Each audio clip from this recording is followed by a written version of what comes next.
Baik. Assalamualaikum warahmatullahi wabarakatuh.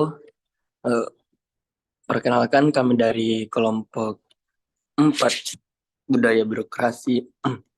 Kali ini akan menjelaskan tentang penataan pelaksanaan dalam budaya birokrasi. Sebelum kita memulai eh, penjelasan terkait penataan pelaksanaan dari kelompok kami, izinkan saya selaku moderator untuk memperkenalkan teman-teman kelompok dari kelompok 4 budaya birokrasi. Pertama itu ada Saudari Nahria, yang kedua itu ada saya sendiri selaku moderator, Muhammad Muflisaki, yang ketiga itu ada saudara saya yaitu Hari Pratama, yang keempat ada Saudari Ikvini Akasha, yang terakhir Muhammad Iqbal. Itulah tadi eh, anggota dari kelompok 4. Selanjutnya saya akan memasuki materi yang pertama. Nah, materi yang pertama, reformasi birokrasi. Apa sih itu reformasi birokrasi? Nah, ada dua suku kata, yaitu reformasi dan birokrasi. Reformasi adalah mengubah atau membuat sesuatu menjadi lebih baik daripada yang sudah ada. Reformasi ini diarahkan pada perubahan masyarakat yang termasuk di dalamnya masyarakat birokrasi dalam pengertian perubahan ke arah kemajuan. Pengertian ini diambil oleh Susanto tahun 2011.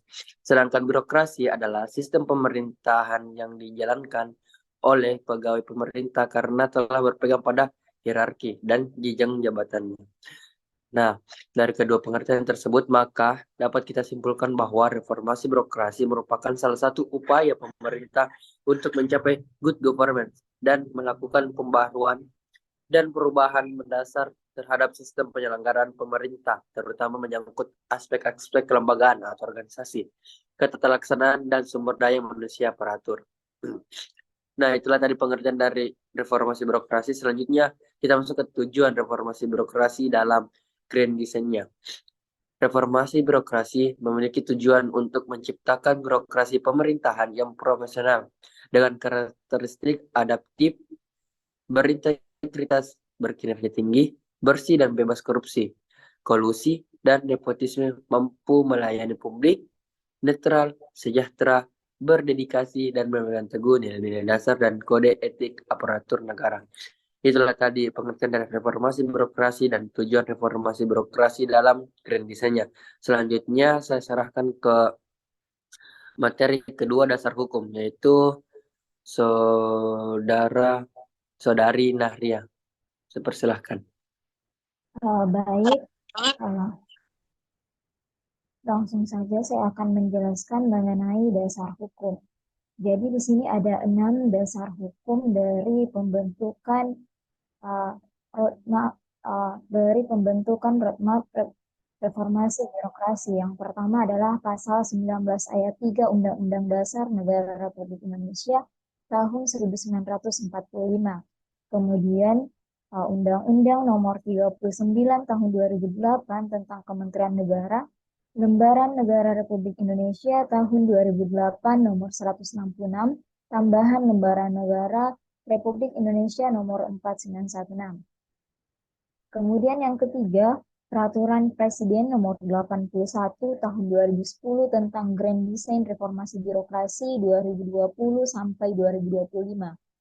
Kemudian yang keempat, Peraturan Presiden Nomor 47 Tahun 2021 tentang Kementerian Pendayagunaan Aparatur Negara dan Reformasi Birokrasi, Lembaran Negara Republik Indonesia Tahun 2021 Nomor 126. Kemudian Peraturan Menteri Pendayagunaan Aparatur Negara dan Reformasi Birokrasi Nomor 39 Tahun 2022 tentang perubahan atas Peraturan Menteri Pendayagunaan Aparatur Negara dan Reformasi Birokrasi Nomor 60 Tahun 2021 tentang organisasi dan tata kerja Kementerian Pendayagunaan Aparatur Negara dan Reformasi Birokrasi, Berita Negara Republik Indonesia tahun 2022 nomor 753, dan yang terakhir Peraturan Menteri Pendayagunaan Aparatur Negara dan Reformasi Birokrasi Republik Indonesia nomor 3 tahun 2023 tentang perubahan atas Peraturan Menteri Pendayagunaan Aparatur Negara dan Reformasi Birokrasi Nomor 25 Tahun 2020 tentang Roadmap Reformasi Birokrasi 2020-2024. Nah, baik, selanjutnya mengenai 8 program atau area perubahan reformasi birokrasi dalam Roadmap 2020-2024. Yang pertama ada manajemen perubahan, kemudian yang kedua ada deregulasi kebijakan, kemudian ada penataan organisasi, kemudian ada penataan tata laksana, selanjutnya adalah penataan sumber daya manusia aparatur, kemudian penguatan akuntabilitas, yang ketujuh, penguatan pengawasan, dan yang terakhir adalah peningkatan kualitas pelayanan publik. Baik, selanjutnya saya kembalikan kepada moderator. Baik, itulah tadi dasar hukum dan 8 perubahan birokrasi. Selanjutnya kita masuk ke materi selanjutnya yang akan dibawakan oleh Saudari Ikvini. Kepada Dari, saya persilahkan. Terima kasih kesempatannya. Selanjutnya saya akan membacakan penataan tata laksana salah satu dari 8 program reformasi birokrasi dalam Roadmap 2020 sampai 2024. Tujuan penataan tata laksana. Penataan tata laksana bertujuan untuk meningkatkan efektivitas dan efisiensi sistem, proses, dan prosedur kerja pada Kemenko PMK. Salah satu yang perlu diciptakan adalah dengan menerapkan sistem pemerintahan berbasis elektronik atau SPBE yang akan menjadi acuan dalam integrasi proses bisnis, data, infrastruktur, aplikasi, dan keamanan SPBE untuk menghasilkan keterpaduan secara nasional. Selanjutnya, kondisi yang ingin dicapai melalui program penataan tata laksana antara lain, 1. Meningkatnya penggunaan teknologi informasi dalam proses penyelenggaraan manajemen pemerintahan di Kemenko PMK. Yang kedua, terciptanya pemanfaatan teknologi informasi terintegrasi yang akan menghasilkan keterpaduan proses bisnis, data, infrastruktur, dan aplikasi secara nasional. Yang ketiga, meningkatnya efektivitas dan efisiensi proses manajemen pemerintahan, dan selanjutnya meningkatnya kinerja di Kemenko PMK. Sumber dari Peraturan Menteri Koordinator Bidang Pembangunan Manusia dan Kebudayaan Republik Indonesia Nomor 7 Tahun 2020 tentang Roadmap Reformasi Birokrasi Kementerian Koordinator Bidang Pembangunan Manusia dan Kebudayaan tahun 2020-2024. Saya kembalikan ke moderator.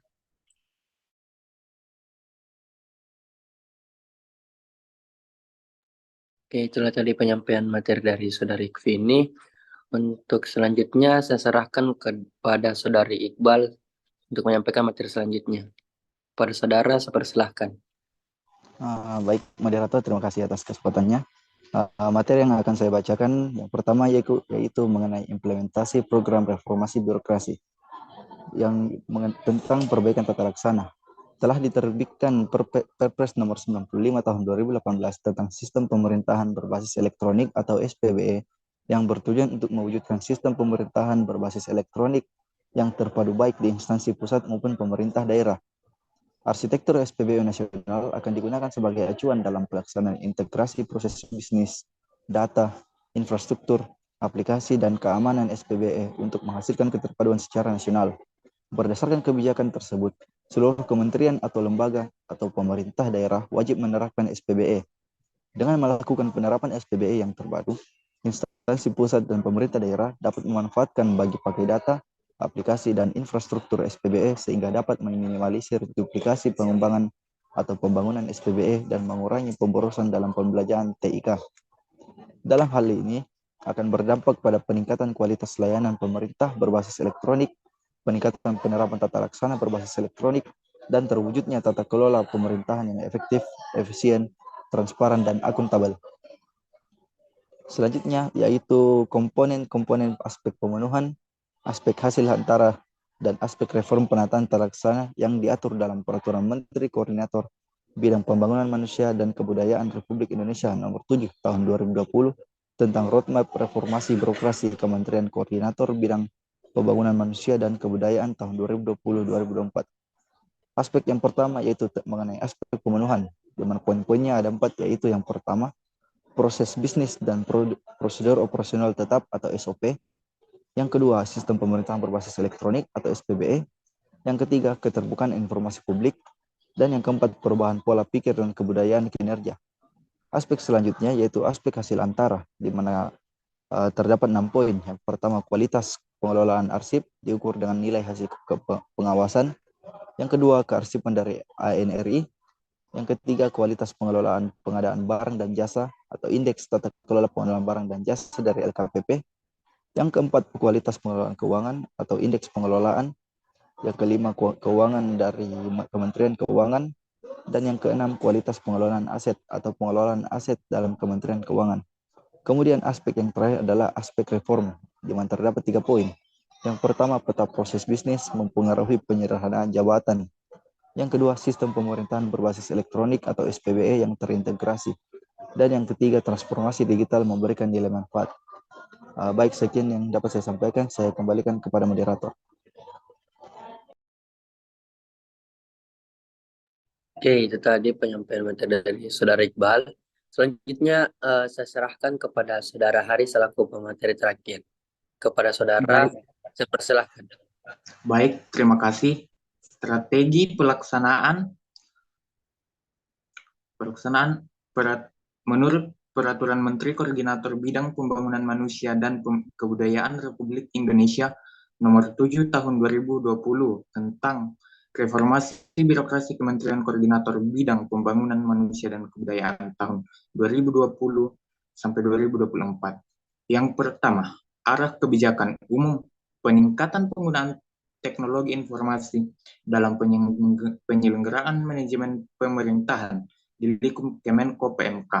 Yang kedua, pemanfaatan teknologi informasi terintegrasi yang menghasilkan keterpaduan proses bisnis, data, infrastruktur, dan aplikasi secara nasional, khususnya dalam koordinasi, sinkronisasi, dan pengendalian pembangunan manusia dan kebudayaan.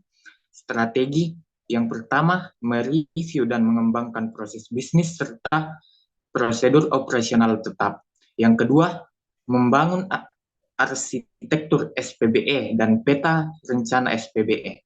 Yang ketiga, melaksanakan SPBE yang menitik beratkan pada fungsi-fungsi manajemen internal, KSP, serta pelayanan publik. Yang keempat, merumuskan kebijakan tentang keterbukaan informasi publik serta dengan monitoring dan evaluasinya.